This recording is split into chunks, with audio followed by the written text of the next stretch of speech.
centré sur toi, Jésus.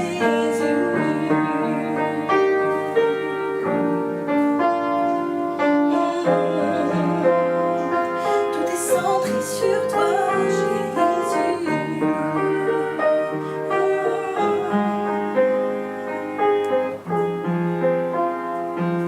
Centré sur toi, Jésus.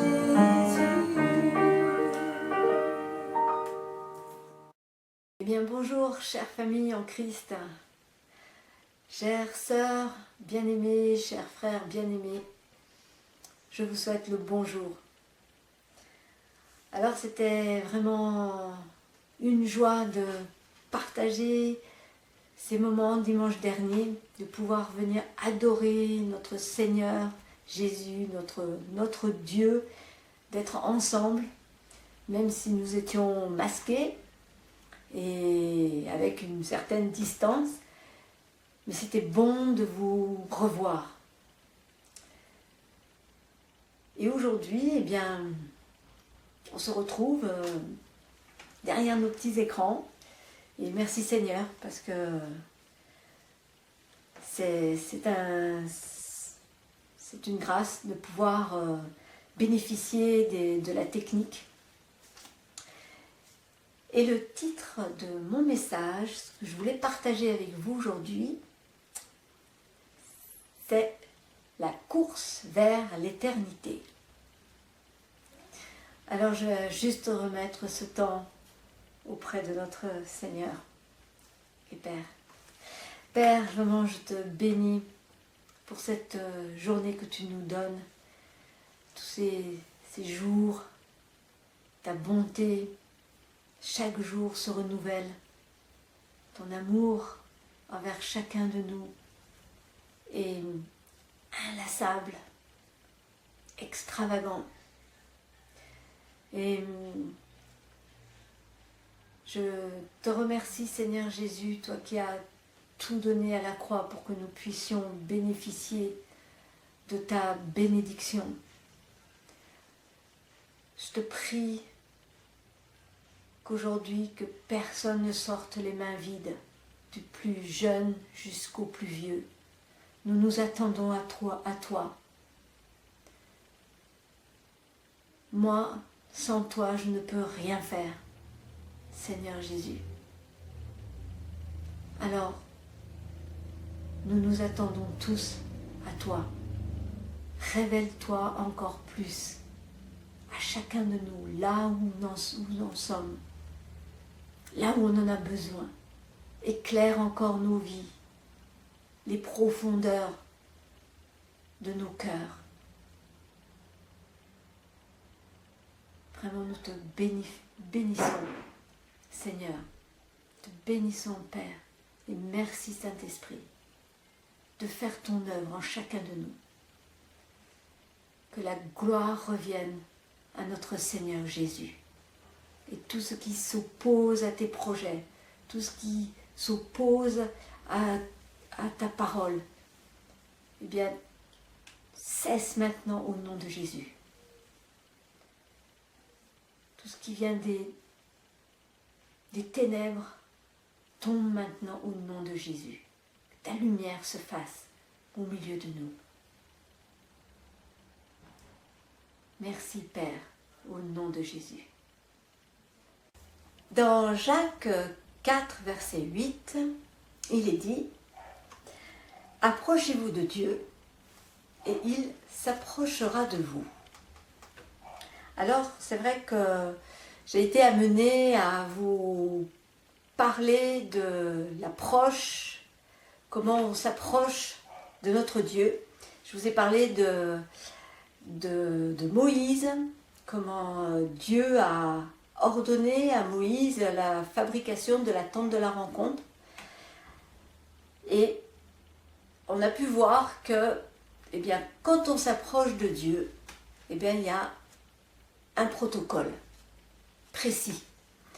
Et ce protocole, eh bien, il faut le suivre. Et on a pu voir qu'on s'approchait de Dieu et pour arriver à un point particulier, c'était dans le lieu très saint, où le sacrificateur, il y avait une seule personne qui allait dans le lieu très saint, dans ce lieu secret. Alors, le principe est toujours le même. Dieu n'a pas changé.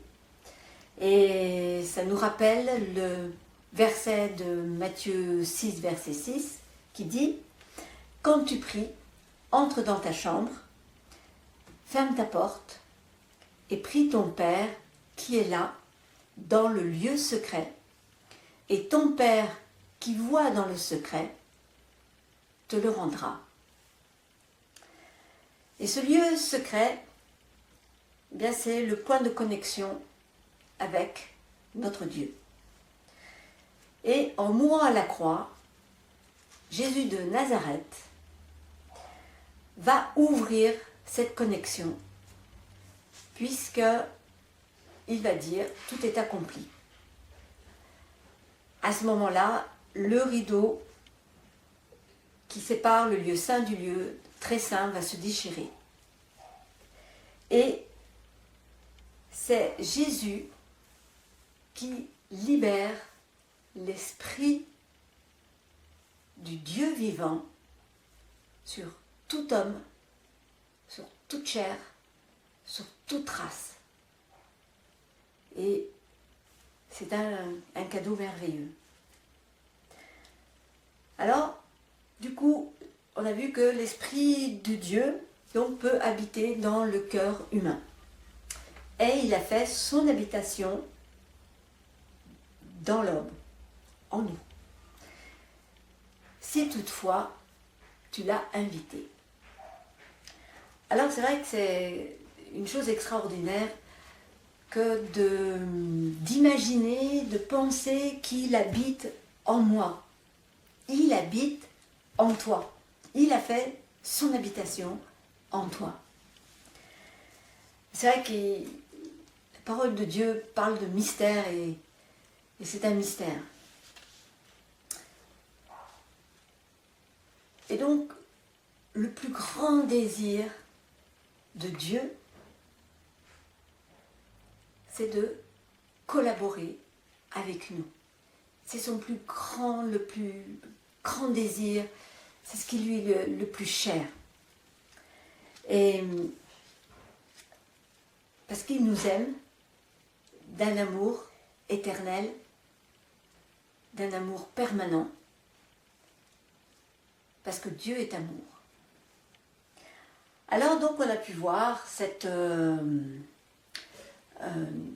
approche auprès du Père, enfin d'être dans ce lieu secret, d'avoir cette intimité, d'avoir cette relation avec notre Dieu et par l'intermédiaire donc de notre Seigneur Jésus.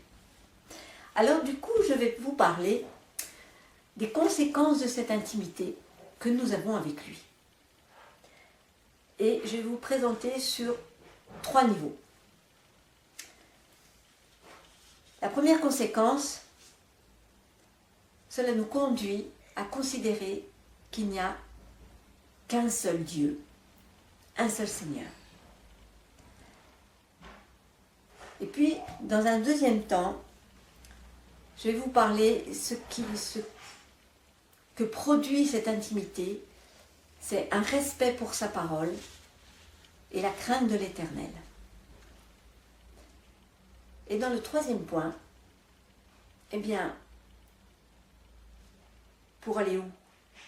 Eh bien, c'est une course. Et cette course, c'est vers l'éternité. Elle nous entraîne vers son éternité. Alors voilà. Donc, la première, je dirais,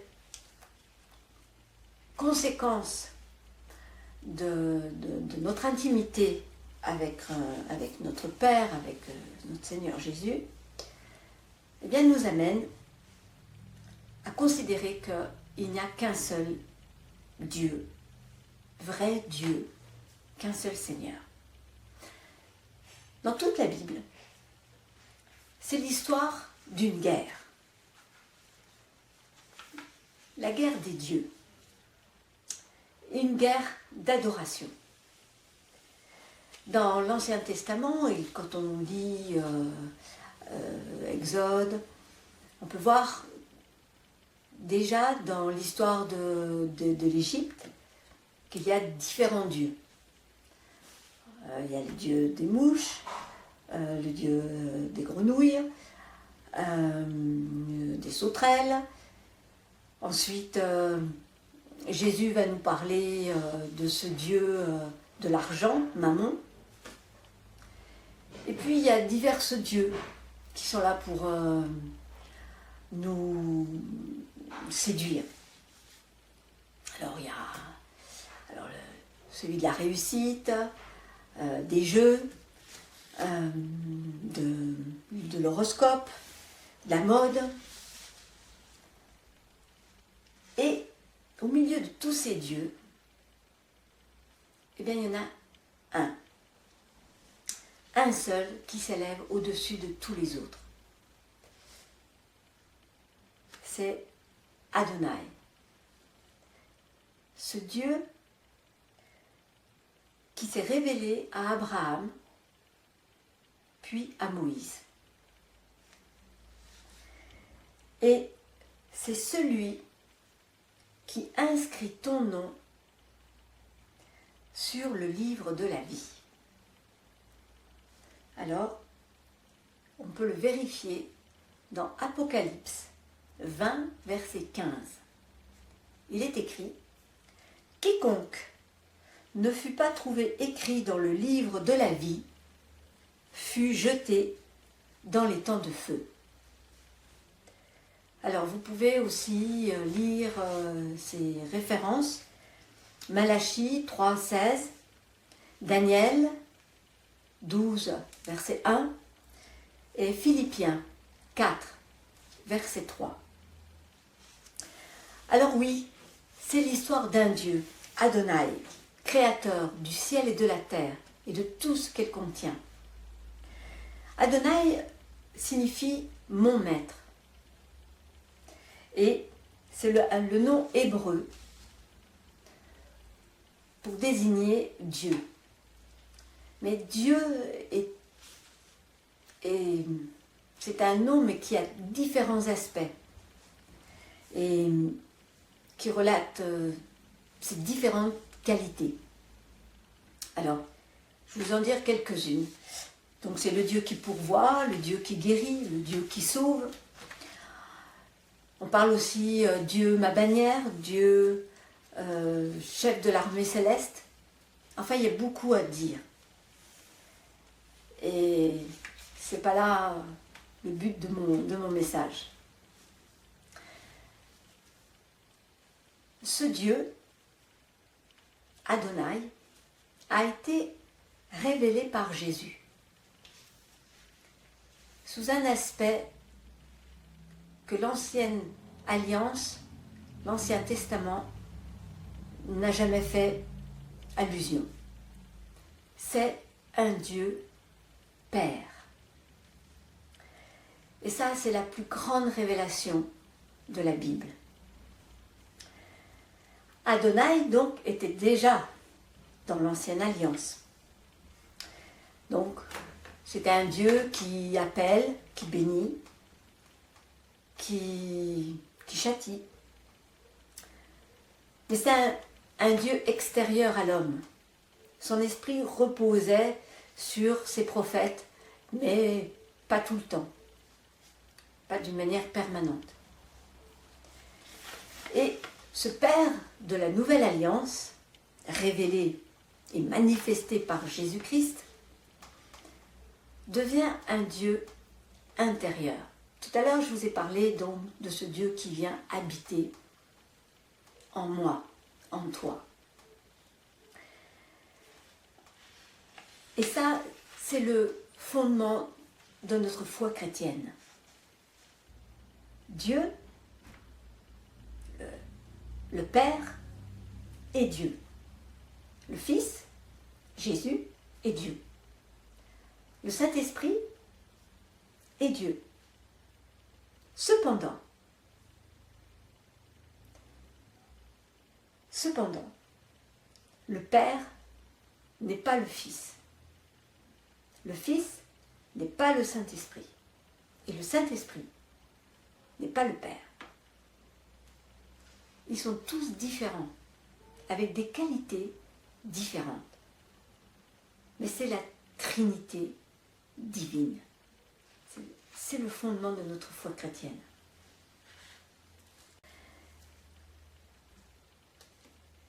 Cette Trinité divine, elle est confirmée par la parole de Jésus. Jésus, il commande à ses disciples de baptiser, ou plutôt d'immerger les personnes au nom du Père, du Fils et du Saint-Esprit. Alors oui, grâce à Jésus, l'humanité a été rachetée par son sacrifice à la croix et donc réintégrée dans la famille du Père.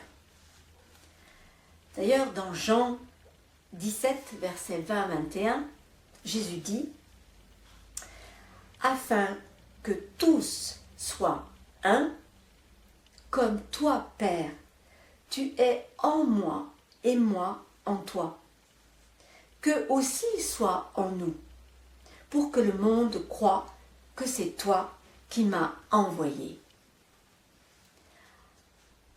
Alors oui, c'est un Père proche de nous, tellement proche de nous, tapi en nous, confiné en nous, et en attente de notre collaboration avec lui. Si toutefois, tu l'as accepté. Tout à l'heure, j'ai parlé d'une guerre d'adoration. Notre Dieu, créateur du ciel et de la terre, en réalité, il n'a besoin de personne. Il se suffit à lui-même. Il est. EST, hein, quand il dit je suis. Et il ne manque de rien, il ne craint rien. Mais alors, pourquoi se soucie-t-il de nous? Eh bien, comme je disais tout à l'heure, son plus grand désir, c'est de travailler avec nous, collaborer avec nous. Et ça, c'est son grand amour pour ses enfants.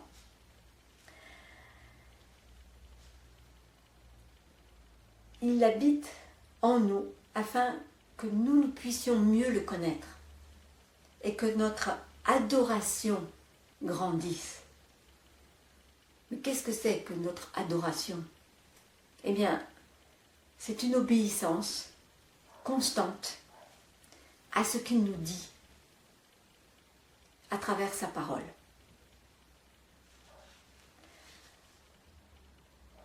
Donc, dimanche, nous sommes venus adorer notre Dieu, le Créateur du ciel et de la terre, le Père.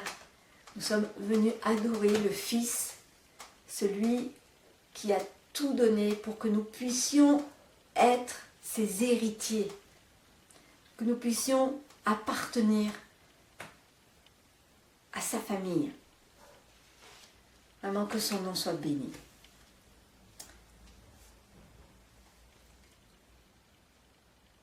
Le deuxième aspect, notre intimité, nous amène à respecter sa parole et à avoir une crainte de l'Éternel.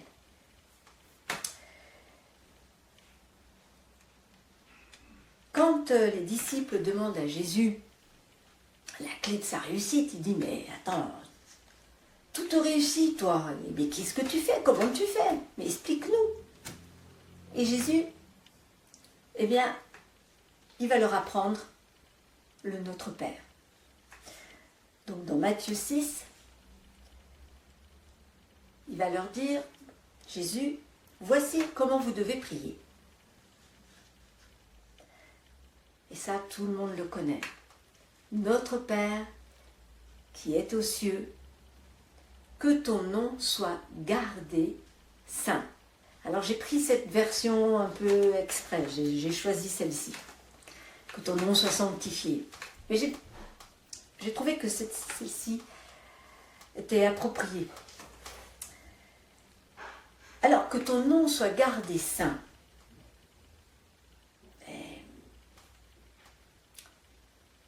Qu'est-ce que ça veut dire? Eh bien, que toutes les choses que tu aimes, Père, eh bien, je les aime. Et toutes les choses que tu détestes, Père, eh bien, je les déteste.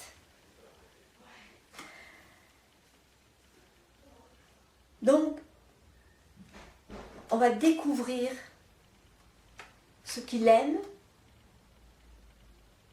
ce qu'il déteste.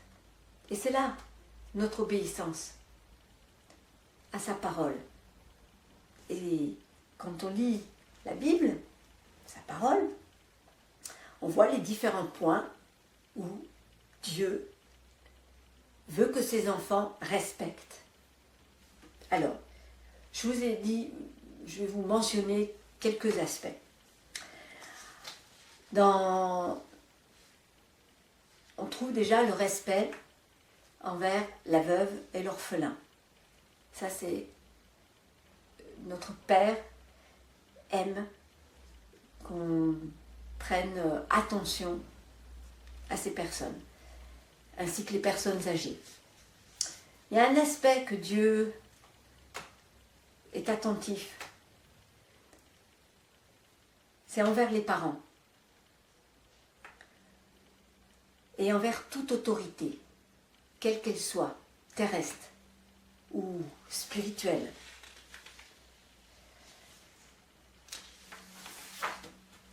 Alors nous pouvons chercher, méditer, approfondir tous ces aspects que Dieu veut qu'on respecte. Et Jésus s'est soumis à respecter toute autorité terrestre. Il s'est soumis d'abord à ses parents, puisqu'il était enfant. Il était né homme, et donc il a grandi avec des parents. Il s'est soumis et respecté les prêtres de l'époque, et puis toute autorité locale, et puis en face son Père céleste. Alors, puisque Jésus est notre modèle, eh bien nous pratiquons les mêmes choses. Un autre aspect, c'est la crainte de son nom, la crainte de l'Éternel. Alors, quand on aborde cet aspect-là, on dit « Ouh là là, ça fait peur ». Rappelez-vous, je vous ai dit que Dieu est amour, que sa bonté durera toujours. Mais c'est souvent l'homme qui veut le rendre père fouettard, méchant, dur. Je vous rassure, notre Père se préoccupe de nous bien plus que nous de nous-mêmes.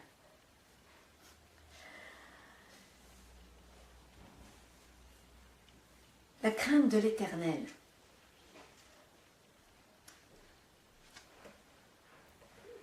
Vous voulez devenir ami avec une personne.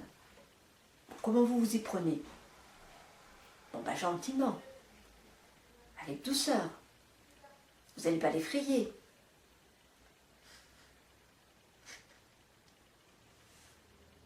C'est pourquoi notre Dieu, tantôt il va parler d'une manière, tantôt il va parler d'une autre. Il ne va pas nous effrayer. C'est comme une légère brise. Il n'est pas là pour nous faire peur. Bien au contraire.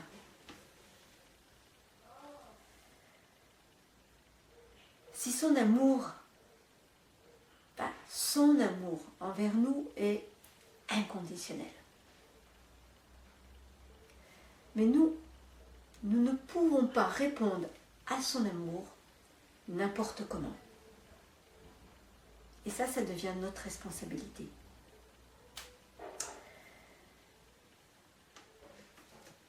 Un exemple. Bon, quand Moïse il est redescendu avec les 10 paroles, il y en avait une, elle dit tu ne voleras point. Bon, donc ce qui veut dire que Dieu n'aime pas qu'on vole. Ok. Donc, pour répondre à son amour, comment je vais faire?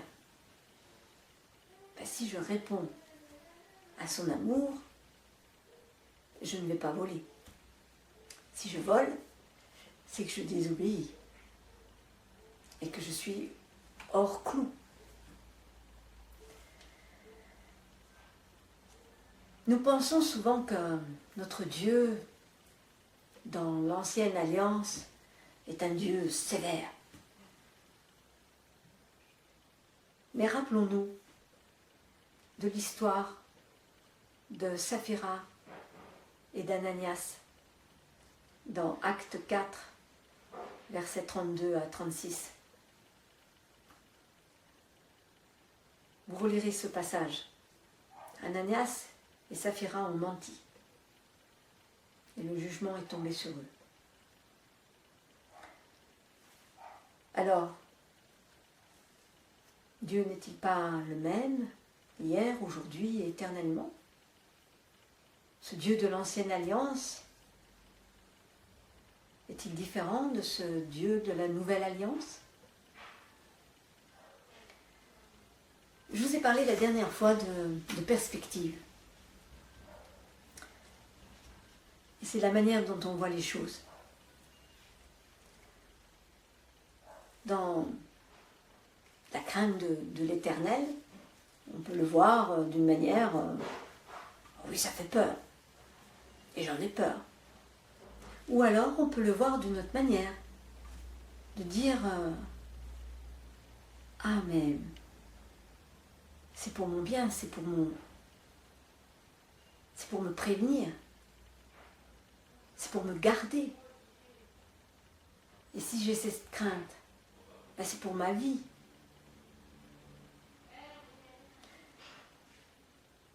Donc, la perspective divine, elle nous libère. Elle nous sauve. Alors que la perspective humaine, elle nous contraint. Elle nous enferme. Alors tout ça, pour aller où? Eh bien, cette course nous entraîne vers son éternité.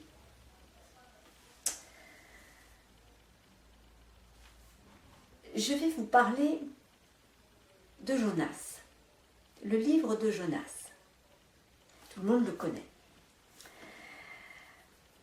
Dans son grand amour, Dieu se préoccupait de la ville de Ninive, où c'était une ville qui était à son comble de méchanceté.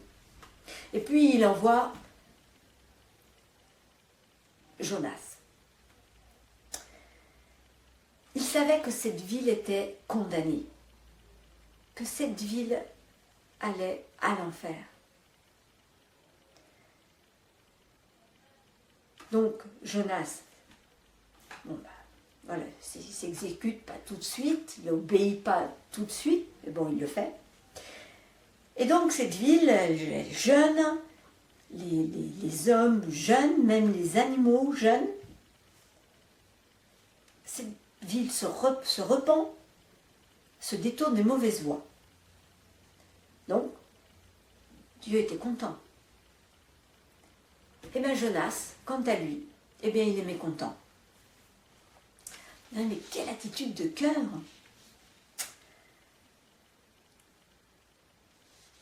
dans le verset 4, chapitre 4, verset 11, Dieu dit « Et moi, je n'aurai pas pitié de Ninive, la grande ville où il y a plus de 120 000 humains qui ne savent pas distinguer leur droite de leur gauche et des bêtes en grand nombre. »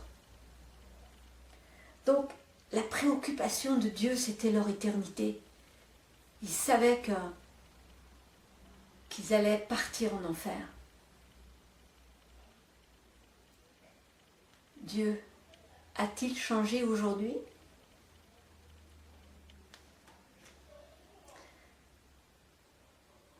Alors l'attitude de Jonas, vous pouvez le lire dans le chapitre 3, 10. Dieu vit qu'ils agissaient ainsi, donc de ces gens, et qu'ils revenaient de leur voie mauvaise.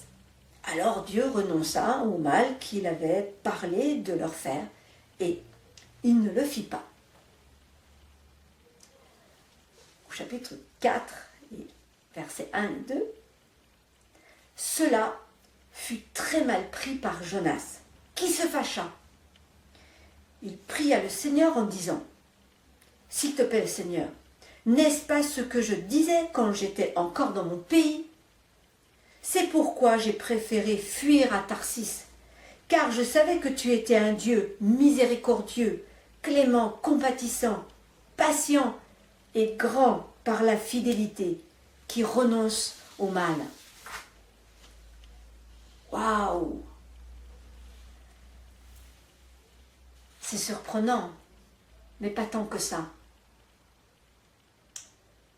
Parce que moi aussi, ces derniers temps, je me suis surpris à être comme Jonas. À découvrir que dans mon cœur, qu'il n'y avait rien de bon.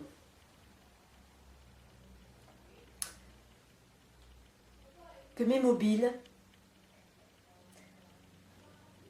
de mon cœur ne sont pas désintéressés et qu'il n'y en a finalement qu'un seul qui soit bon. C'est notre Dieu, notre Père.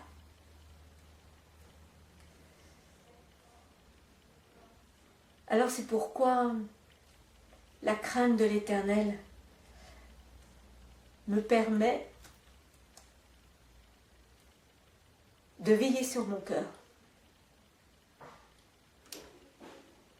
C'est comme un garant. Et je peux examiner mon cœur en me posant ces simples questions. Est-ce que je l'ai dit par intérêt? Pour le juger? Pour le maîtriser?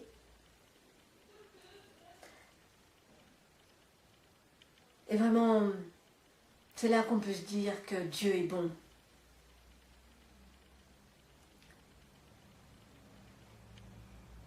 La crainte de Dieu nous amène aussi à le servir en tant que Seigneur.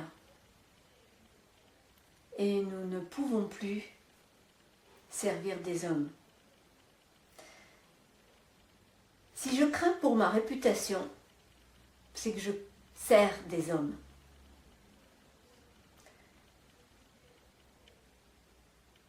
Je vais vous donner mon témoignage. Il y a beaucoup de choses qui se sont passées ces derniers temps. Je n'ai pas une grande facilité à parler, à avoir des aisances. Et c'était une préoccupation pour moi. Et je me souciais de ce que pouvaient penser les autres sur la manière dont je m'exprime ou je parle. Et donc je me comparais à d'autres. Et puis là, récemment, je me suis adressée à mon roi, à mon Seigneur. Et je lui ai dit, je t'appartiens, c'est sûr. fais de moi ce que tu veux. Et si ça te plaît que je sois ainsi, eh bien maintenant, ça me va. Et puis, si ça ne te plaît pas, eh bien tu me changeras. Mais fais ce qu'il te plaît. Et ce que tu décideras, maintenant, eh bien ça me convient. Maintenant, je ne me prends plus la tête avec ça. Et je ne veux plus me prendre la tête avec ça. Et je ne veux plus dépendre des autres, du regard des autres, de ce qu'ils pensent de moi. Et là, ça m'a libérée. Et c'est vrai que la parole dit « chaque jour suffit sa peine ». Mais lui, il rajoute.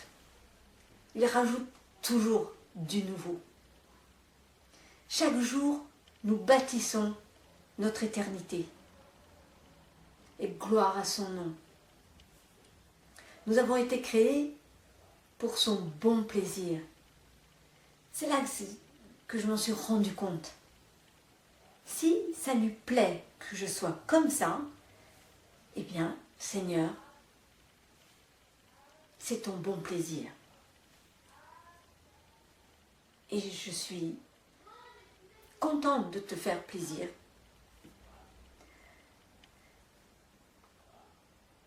Nous sommes tous choisis par lui, parce que nous sommes tous une solution sur cette terre. Et c'est un privilège, une grâce d'avoir été choisi et de le servir. Alors vraiment, que le nom de notre Seigneur Jésus soit béni. Je vous remercie pour ce temps d'écoute et je vais désormais passer un temps de ministère et je vais vous mettre une petite musique, comme ça vous serez en communion avec lui. Donc à tout de suite. Alors, je vous ai parlé tout à l'heure de cette intimité avec le Père. La porte qui nous permet d'accéder à cette intimité, c'est Jésus. Pour certains, peut-être, vous ne connaissez pas Jésus. Peut-être que vous avez ce désir d'être en communion avec le Père. Alors je vous propose ceci. De considérer que Christ est mort pour vos péchés. De considérer qu'il a été enseveli et ressuscité le 3e jour.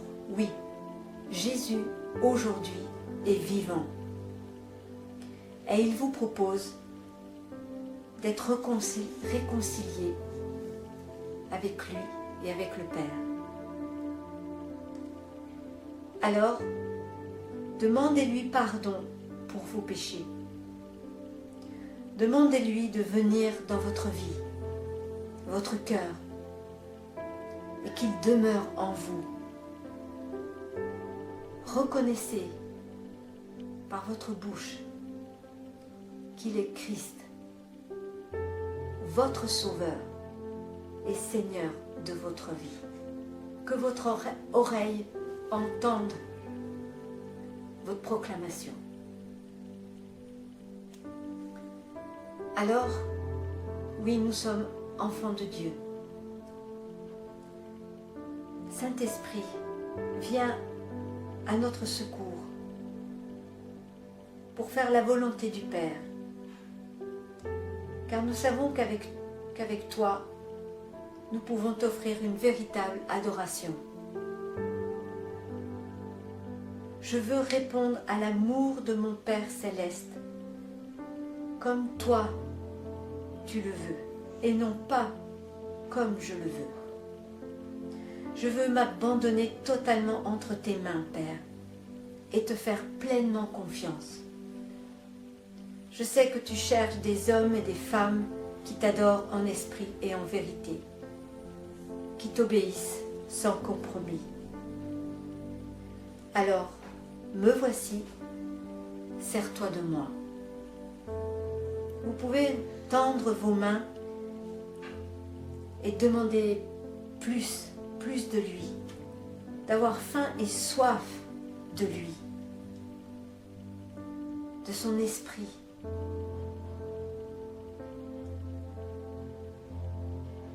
Fermez vos yeux, approchez-vous du Seigneur Jésus. Nous sommes là pour lui. Nous sommes là pour lui. Nous lui appartenons. C'est lui qui détient toute solution, qui détient nos solutions. Et nous sommes sa solution sur cette terre. Demandez-lui, qu'attends-tu de moi, Seigneur? Je vais laisser le cours de cette musique pendant un moment et que vous soyez avec lui.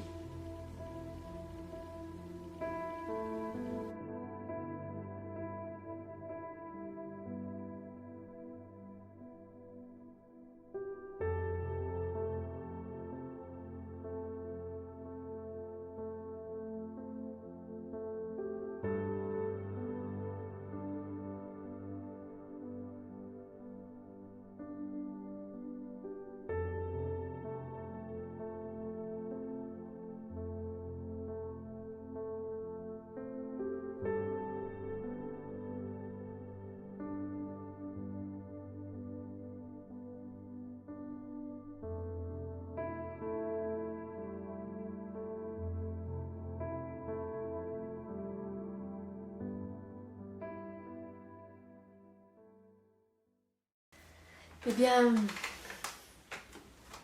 c'est toujours un plaisir de partager ces temps avec vous. Je veux vraiment bénir vos maisons, bénir chacun de vous. Pour ceux qui ne nous connaissent pas vraiment et qui sont venus dimanche pour la première fois, je vous bénis. Vraiment que la révélation du Père se fasse encore plus profondément. Que cette communion avec lui soit intense. Alors merci parce que voilà, nous sommes tous des maisons de prière ambulantes et à tout moment nous pouvons prier, intercéder, adorer. Et que vraiment notre adoration lui soit agréable. Alors à bientôt, et je vous bénis dans le nom puissant de Jésus.